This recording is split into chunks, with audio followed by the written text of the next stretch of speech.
என் உயிரே என் உயிரே யாவும் நீதானே.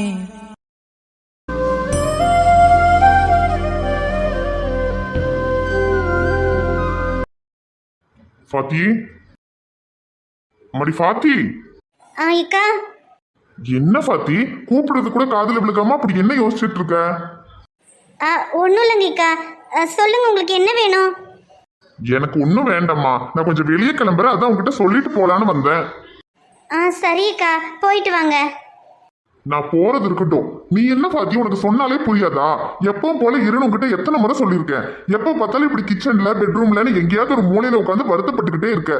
இன்னும் உன் மகனை நினைச்சேதான் வருத்தப்பட்டுக்கிட்டு இருக்கியா? என்னைக்கா இப்படி சொல்லிட்டீங்க? அப்புறம் என் மகனை நினைச்சு நான் வருத்தப்படாம வேற யாரு வருத்தப்படுவா? உங்களுக்கு தான் எந்த வருத்தமும் இல்லையே. உங்களுக்கு என்னைக்கா? உங்களுக்கு தான் அவன் ஆஸ்பத்திரியில வந்து உங்களுக்கு வேண்டிய வேலையெல்லாம் பார்த்து கொடுக்குறான், அதனால உங்களுக்கு எந்த கவலையும் இல்லை.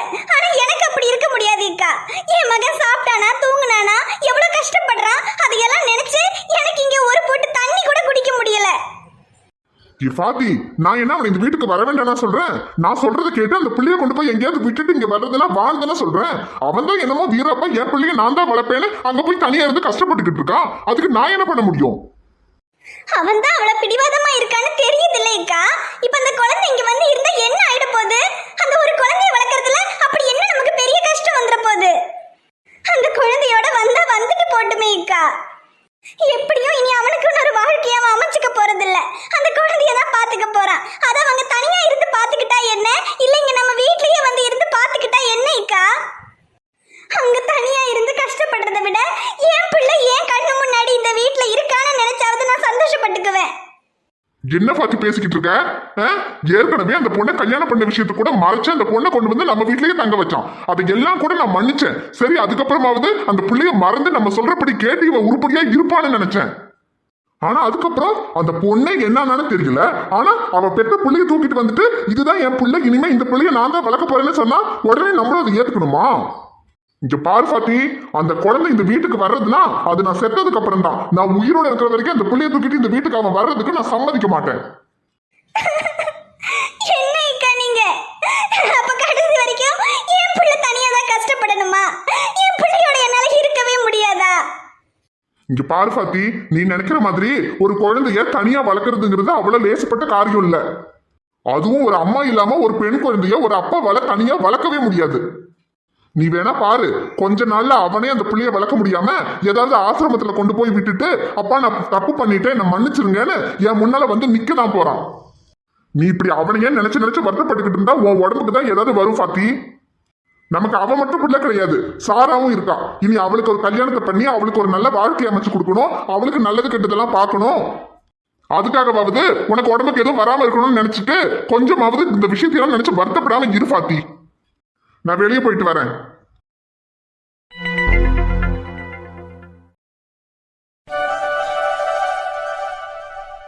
டோய் ரியா செல்லக்குட்டி, ரியா குட்டி முயல் குட்டி ஆயிட்டீங்களா?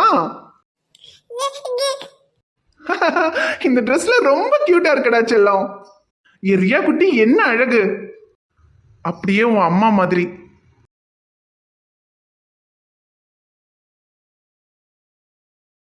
என்ன இன்னைக்காவது ஏதாவது பேசுவியா இல்ல இன்னைக்கு சைலண்ட் தானா? செம்ம அழகா இருக்க. உன்னை பார்த்ததுல இருந்து கண்ணை தவிர வேற எதுவும் வேலையே செய்ய மாட்டேங்குது. அதானே கேய். லேசாடத்துல தானா விழுகிற நீ பேசி சிரிக்கையில் ஒருத்தில உரையிற வாழ்க்கை வாழத்தான் உன்னோடு இருக்கிறவன் கூட நடக்கும் போது மழையில்லாம நனைஞ்சு போகிற கண்ண வீசி கட்டி போடும் காதலி கண்ணா ரெண்டு முத்தம் கேட்குது. பார்த்ததெல்லாம் போதும். நம்ம ரெண்டு பேரும் இப்படி இருக்கிறத வேற யாராவது பார்த்தாங்கன்னா அப்புறம் அவ்வளவுதான். என்னாவும் ஏற்கனவே கல்யாணம் நமக்கு திரும்ப கல்யாணம் பண்ணி வச்சிருவாங்க, அவ்வளவுதானே. எனக்கும் இப்படி தாலி கட்டிட்டு திருட்டுத்தனமா பாக்குறதெல்லாம் போர் அடிக்குதுமா. நானும் அடுத்த லெவலுக்கு போக வேண்டாமா? அடுத்த லெவலா? அது என்ன லெவல் சார்? இப்படி பார்த்துக்கிட்டே இருந்தா போதுமா? அடுத்து நமக்கு ஒரு குட்டி பாப்பாலாம் வர வேண்டாமா? ஒரு குட்டி ஐஷு, உன்ன மாதிரியே அழகா கியூட்டா. என்னது குட்டி ஐஷுவா? அதெல்லாம் இல்ல, குட்டி ஷமீர் தான் வேணும், உங்களை மாதிரியே ஸ்மார்ட்டா. குட்டி ஷமீர் எல்லாம் அப்புறம் பார்த்துக்கலாம். முதல்ல எனக்கு குட்டி ஐஷு தான் வேணும். ஏன்னா என் ஐஷுவை எனக்கு அவ்வளோ பிடிக்கும். உன்ன மாதிரியே குட்டியா கியூட்டா ஒரு ஐஷு குட்டி வந்தா அவளையும் உன்னையும் என்னோட உள்ளங்கையில வச்சு தாங்குவேன். ஏன் ஷமீர், உங்களுக்கு பெண் குழந்தைன்னா அவ்வளோ பிடிக்குமா? அவ்வளோ அவ்வளோ அவ்வளோ பிடிக்கும். அப்ப சரி, உங்களுக்கு கண்டிப்பா பெண் குழந்தை தான் பெத்து கொடுப்பேன்.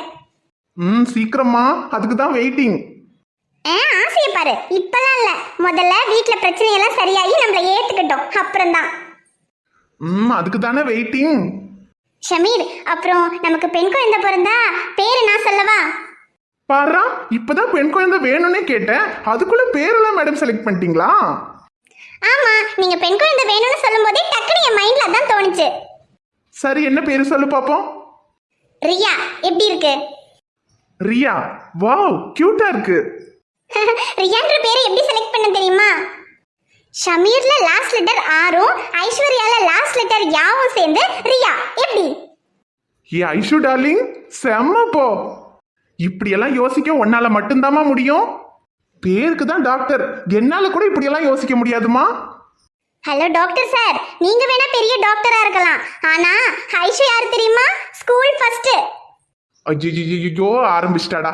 இனி இவ ஸ்கூல் புறான எடுக்க ஆரம்பிச்சா அப்புறம் துபாய் கதையெல்லாம் இருப்பாளே. அதுக்கு முன்னாடி இவளை ஆஃப் பண்ணணும். இங்க வா.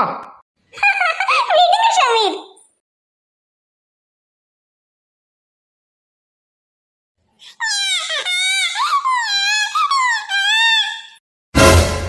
ஐயோ ரியா குட்டி, என்னாச்சுடா?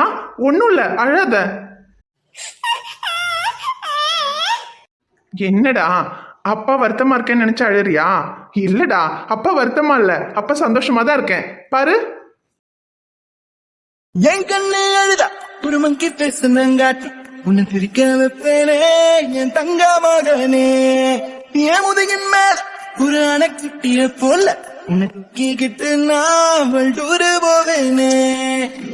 உன்னை விட்டா எனக்கு யாரடா, என்ன விட்டா உனக்கு யாரடா, பெஸ்ட் ஃப்ரெண்டு ஃபாரெவர் யாரடா,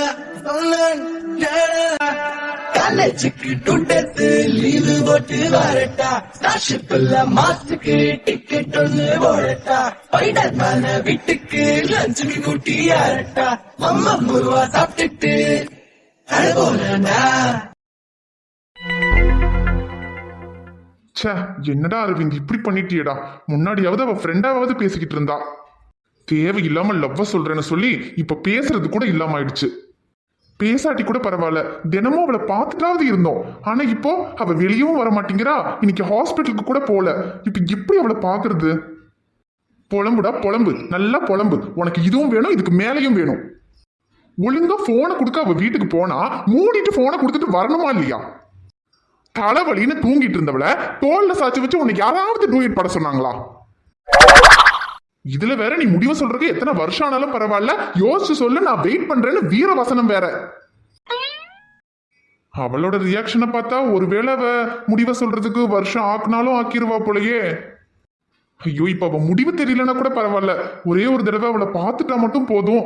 ஆனா வெளியவே வர மாட்டேங்கிறாளே. பேசாம நம்மளே கதவை தட்டி உள்ள போய் பார்த்துட்டா சை, கேவலமா நினைப்பா. ஏண்டா அரவிந்த் உன் புத்தி இப்படி போகுது? அதான் நல்லா யோசிச்சு முடிவை சொல்ல, அது வரைக்கும் வெயிட் பண்றேன்னு சொல்லிட்டல, அப்புறம் என்ன? வெயிட் பண்ணு.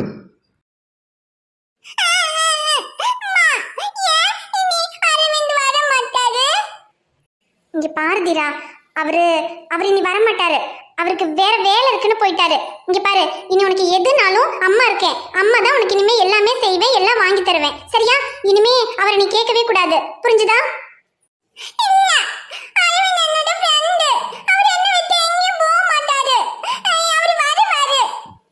தீரா சொன்னா கேளு, அவர் இனி வர மாட்டாரு. நம்ம முன்னாடி ராமேஸ்வரத்துல இருந்தப்போ அம்மாவும் நீயும் மட்டும்தானே இருந்தோம், அதே மாதிரி தான் இதுக்கப்புறமும் இருக்க போறோம். நமக்கு வேற யாருமே இல்ல, நம்ம 2 பேர் மட்டும்தான், புரிஞ்சுதா? இல்ல, ராமேஸ்வரத்துல தான் நம்ம இருந்தோம். இங்க அரவிந்த் அம்மா கூட தானே இருந்தாரு. அவர் எப்பவும் நம்மள பார்க்க வருவாரு இல்ல, அப்ப ஏன் இனி வர மாட்டாரு? நம்ம இங்க தானே இருக்கோம், அப்ப ஏன் வர மாட்டாரு? வருவாரு. இல்ல தீரா, அவர் வர மாட்டாரு. சொன்னா கேளு. நீ இதுக்கப்புறம் அவரை கேட்க கூடாது. ஒருவேளை வெளியே எங்கேயாவது அவரை பார்த்தா கூட நீ பேசக்கூடாது. ஏன்னா பேசக்கூடாது. பேசுவேன்.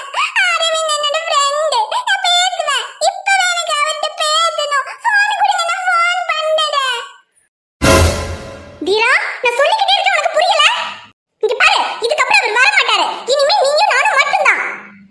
சும்மா இதுக்கப்புறம் அரவிந்த் அரவிந்த் அவரை கேட்ட நல்லா அடி கொடுத்துருவான் பாத்துக்க.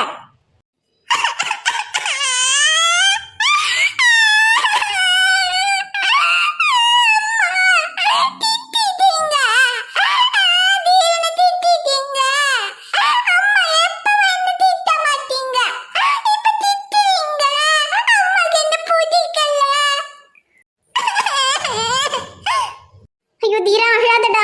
அப்படியெல்லாம் இல்லடா. அம்மா ஏதோ கோவத்துல தெரியாம திட்டிட்டேன்டா. அம்மாவை மன்னிச்சிருடா தீரா. இங்க பாரு, நீ சும்மா சும்மா அவரை கேட்டனாலதான் அம்மாக்கு கோவம் வந்துச்சு. அம்மா தான் சொல்றேன்ல, இதுக்கப்புறம் அவர் நம்ம வீட்டுக்கு வர மாட்டாரு. நம்மளும் இதுக்கப்புறம் அவர்கிட்ட பேச வேண்டாம். சொன்னா கேளு. ஏன் பேசக்கூடாது? அரவிந்த் என்னோட ஃப்ரெண்ட் தானே. இல்லடா தீரா, இங்க பாரு, அவர் ஒன்னும் உன்னோட ஃப்ரெண்ட் கிடையாது. இனி நீ ஸ்கூலுக்கு போனா உனக்கு நிறைய ஃப்ரெண்ட்ஸ் கிடைப்பாங்க. அதனால அவரை இனிமே கேட்காத தீரா. ஐயோ, இவனுக்கு சொன்னாலே புரிய மாட்டேங்குதே. சரி, இவன் சின்ன பையன் தானே, உடனே எப்படி புரிஞ்சுக்குவான்? கொஞ்ச நாள் ஆனா அவனே சரியாயிடுவான். தீரா, இங்க பாரு, அவர் ஒரு முக்கியமான வேலையா வெளியூர் போயிருக்கிறாரு. அதனாலதான் அவர் நம்ம வீட்டுக்கு வரமாட்டாருன்னு சொன்னேன். அவர் ஊர்ல இருந்து வந்ததுக்கு அப்புறமா அவர்கிட்ட பேசிக்கலாம், சரியா? அப்போ என்கிட்ட ஏன் சொல்லாமே போயிட்டாரு? அது தீரா, அதான் சொன்னல, முக்கியமான வேலையா அவசரமா போயிட்டாரு. அதனாலதான் உன்கிட்ட சொல்லல. நீ காலையில தூங்கிட்டு இருந்தல்ல, அதான் அப்பதான் போனாரு. அவரு திரும்ப வந்ததுக்கு அப்புறமா உன்கிட்ட பேசுவாரு, சரியா? அது வரைக்கும் அவரை கேட்டு அழக்கூடாது. சரி, ஆனா அரவிந்த் வந்ததுக்கு அப்புறமா என் கூட பேசுவாருல்ல, நம்ம வீட்டுக்கு வருவாருல்ல. வருவாரு. ஆனா அது வரைக்கும் நீ அவரை கேட்க கூடாது. சரி. என் தீரன் சமத்து குட்டி, சொன்னா புரிஞ்சுக்குவான். சரி, அழக்கூடாது, சரியா? கணக்கட குல்ஃபி குல்ஃபி குல்ஃபி. ஹாய், அங்க பாரு தீரா, உனக்கு பிடிச்ச குல்ஃபி ஐஸ் வந்திருக்கு. உனக்கு குல்ஃபினா ரொம்ப பிடிக்கும்ல, அம்மா போய் வாங்கிட்டு வரட்டா?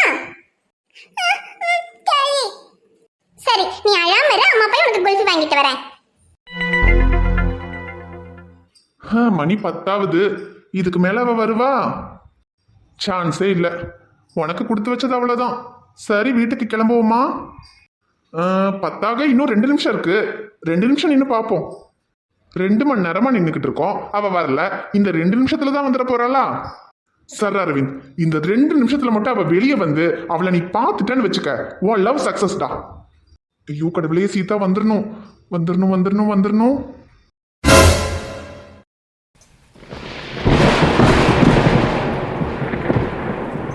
நீ வந்தது மழை வந்தது, நெஞ்செங்கும் ஆனந்தம்.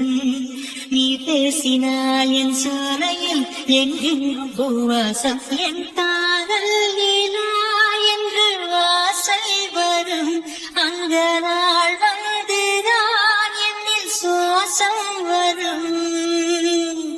என் அன்பே.